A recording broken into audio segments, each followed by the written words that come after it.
अस्सलाम वालेकुम नाज़रीन, इस्लामाबाद टाइम जे प्रोग्राम में आवां तव्हांजो मेज़बान मुदस्सिर हुसैन। नाज़रीन, निगरान हुकूमत ठही वई आहे। निगरान हुकूमत जो पहिरियों तोहफ़ो त पेट्रोल जी क़ीमतनि में नज़र आयो, पर छाकाणि त निगरान हुकूमत खे ठहे ऐं हिकु या ॿ ॾींहं कुझु थिया त हीअ पेट्रोल जी क़ीमतनि में इज़ाफ़ो थियो, तंहिंजे करे हुनजे मथां इहो इल्ज़ाम नथा लॻाए सघूं।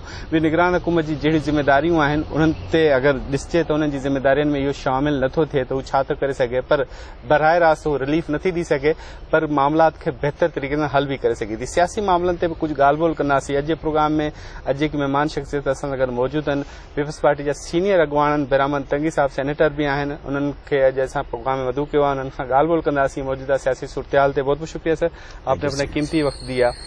बेरामन साहब, सबसे पहले तो क्योंकि निगरान सेटअप बन गया है, तकरीबन वज़ीर आज़म काकर साहब भी आ गए हैं, लेकिन मेरा एक सवाल है, मेरी अपनी ज़ाती राय है कि अगर सेनेटर से ही वज़ीर आज़म मुंतखब होना था तो बेरामन तंगी क्यों नहीं? बिस्मिल्लाहिर्रहमानिर्रहीम। राजपूत साहब, मैं समझता हूँ कि हर एक आदमी की ख्वाहिश होती है, जब वो सियासत करते हैं तो उनकी ख्वाहिश है कि मैं मिनिस्टर बनूं। जब मिनिस्टर बनते हैं वो कह रहे हैं कि मैं चीफ मिनिस्टर बनूं, और फिर प्राइम मिनिस्टर की, प्रेसिडेंट की, चेयरमैन सेनेट की ये ख्वाहिश होती है। लेकिन मैं समझता हूँ कि जब बड़े फैसले करते हैं तो फिर अगर आप क्वालिफाइड भी हैं, उस फैसले को मानना और उस फैसले को सपोर्ट करना पड़ता है। अच्छा। इसलिए कि जब आप पाकिस्तान में सियासत करते हैं तो ये जो सियासत है ये मुल्क के लिए ज़रूरी है, इदारों के लिए ज़रूरी है, जनरल मासिस के लिए ज़रूरी है। और मैंने 1980 से स्टूडेंट लाइफ से पॉलिटिक्स शुरू की है। बहुत बड़ा लंबा अरसा है। 38 साल के बाद अल्लाह रब्बुल इज़्ज़त ने और जरदारी साहब ने मुझ पे एहसान किया और मुझे सेनेटर बनाया। तो 38 ईयर्स के बाद झंडे लगाना, बैनर लगाना, नारे लगाना, ये भुट्टो के नारे लगाना, आई थिंक ये बहुत बड़ा अरसा था। और आज मेरा 44 साल पॉलिटिकल कैरियर है, तो मैं समझता हूँ कि मैंने इन 44 साल में डिक्टेटरशिप भी देखा, मैंने जमहूरी हुकूमतों को डिक्टेटरशिप के लिबास में भी देखा, मैंने जुल्म भी देखा, मैंने जेलें भी काटी। लेकिन मैं इस वक्त समझता हूँ कि ज़रूरत इस बात की है कि हम यकजां हो के इस मुल्क को और इदारों को मुश्किलात से निकालें। अच्छा तंगी साहब, ये जो वज़ीर आज़म का नाम आया सामने, तो कहा यह जाता है कि ना इसका PMLN को पता था, ना पीपल्स पार्टी को पता था। पार्टी क़यादत ने इस बारे में कोई इजहार ख्याल किया कि हमें तो पता नहीं था ये, क्योंकि खुर्शीद शाह साहब की भी स्टेटमेंट आई थी इस हवाले से, क्या कहेंगे? देखिए, पाकिस्तान पीपल्स पार्टी की, राजपूत साहब, मैं एक बात बता दूं कि पीपल्स पार्टी हमेशा कंसेंसस की सियासत करती है, न वो तकसीम की सियासत करती है, न वो नफरत की सियासत करती है।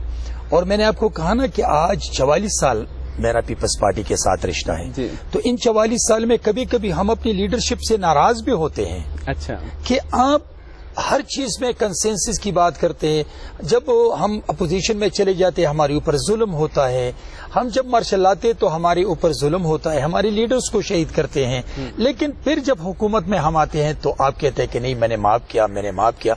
लेकिन हमारी लीडरशिप की ये बात है कि जमहूरियत सबसे बड़ा इंतकाम है। और मैं समझता हूं कि जब हमारे लीडर जुल्फ़िकार अली भुट्टो साहब को शहीद किया, तो जब हम हुकूमत में आए तो शहीद बीबी ने ज़ियाउल हक डिक्टेटर की बेटी की और उसकी वाइफ की पासपोर्ट बना के उनके घर पहुंचा दिया था। अच्छा। और जब बीबी और बेगम साहबा जेल में थी तो उनके पासपोर्ट को जब्त किया था। तो ये है वो बात है, जब डिक्टेटर ज़ियाउल हक बम ब्लास्ट में फौत हो गए तो उसी वक्त लोग कुछ खुशियां मना रहे थे, और फॉर्चुनेटली मैं कराची में था, तो बीबी ने पसंदीदगी का इज़हार नहीं किया। बीबी नाराज हो गई कि किसी की मौत पर खुशियां मनाना ये हमें ज़ेब नहीं देता है। और जब शहीद बीबी की लाश आसिफ अली जरदारी साहब के सामने पड़ी है, जो कि पूरा मुल्क जल रहा है, सिंध जल रहा है, वर्कर्स रोते थे, लेकिन जब उसने पाकिस्तान के खिलाफ नारा लगाया तो उसने कहा नहीं, पाकिस्तान कब भी। तो मैं समझता हूं कि ये वो बातें हैं कि जो हमें लीडरशिप बताते हैं। और अभी अगर नाम पीपल्स पार्टी की लीडरशिप को पता नहीं था, लेकिन जब नाम सामने आ गया तो लीडरशिप ने कबूल किया कि प्राइम मिनिस्टर ने जमहूरियत वो किधर जाएगी। देखिए यही तो मैं आपको कह रहा हूं ना, किसकी बात मान ली। یہی بات مان لی کہ پرائم منسٹر اور اپوزیشن لیڈر بیٹھ کے فیصلہ کیا ہوگا. اچھا, اگر ان دونوں نے لیڈرشپ کو, یہ سوال بھی ہوتا ہے نا تنگی صاحب کہ پیپلز پارٹی بڑا اسٹیک ہولڈر, اس کو علم نہیں, تو یہ بھی تو زیادتی ہو جائے. دیکھیے بالکل آپ صحیح فرما رہے, پیپلز پارٹی نے اپنے نام دیے تھے, مسلم لیگ نون نے اپنے نام دیے تھے, جمعیت علماء اسلام نے بھی نام دیے تھے. نہیں, میں آپ کو اپنے نام دیے تھے. لیکن لاسٹ جو اگر آپ قانونی اور آئینی تقاضوں کو دیکھ کر بات کرتے ہیں تو پھر دو بندے ہیں, وہ ہے پرائم منسٹر اور اپوزیشن لیڈر. تو پھر جب اگر سپوز میرا بندہ نہیں آیا تو پیپلز پارٹی نے ریزسٹ نہیں کیا. تو سیاسی رہنما آپ سے پوچھ رہا ہوں کہ کاکڑ صاحب کا نام کہاں سے آیا؟ دیکھیے ایز اے پولیٹیکل ورکر میں بات سمجھتا ہوں کہ جب دو اپوزیشن لیڈر اور پرائم منسٹر بیٹھ گیا تو ان دونوں کا یہ فیصلہ تھا کہ انوار الحق کاکڑ کو پرائم منسٹر بنا دے نگراں, اور سب نے ویلکم کیا. اچھا, کاکڑ صاحب کی بات اگر کہیں تو آپ سمجھتے ہیں کہ کاکڑ صاحب وہ جو پچھلا تسلسل ہے, ایک تو 3 سال کا تسلسل, ایک تو 1.5 سال کا تسلسل, اس کو ہینڈل کر سکیں گے؟ کیونکہ اس کے اثرات تو پہلے ہی ان کے آتے 2 دن میں پیٹرول کی قیمتوں میں نظر آ گئے. دیکھیے راجپوت صاحب, میں سمجھتا ہوں کہ انوار الحق کاکڑ میرے کولیگ ہیں اور میرے ساتھ 5 سال 5 مہینے اور 6 دن گزار دیے ہیں. تو کولیگ ظاہری بات ہے کہ ان کی اسپیچز سے, ان کے اٹھنے بیٹھنے سے, ان کی باتوں سے آپ اندازہ لگا سکتے ہیں. بردبار لڑکا ہے, اور پولیٹیکل کیریئر کا تو مجھے اتنا پتہ نہیں, میں تو 5 سال کی بات کر سکتا ہوں کہ رول پلے کیا ہے ایز اے سینیٹر. ابھی اس کے امتحان ہے, لیکن میں ریکویسٹ کروں گا تمام اداروں سے, میڈیا سے, پولیٹیشین سے, جماعتوں سے, کہ اگر اس وقت بھی ہم تقسیم ہو گئے تو یہ ملک کے ساتھ زیادتی ہوگی. آپ شکوہ میڈیا سے کریں, تقسیم تو پی ڈی ایم ہوگی ہے, مینگل صاحب ناراض ہو گئے ہیں.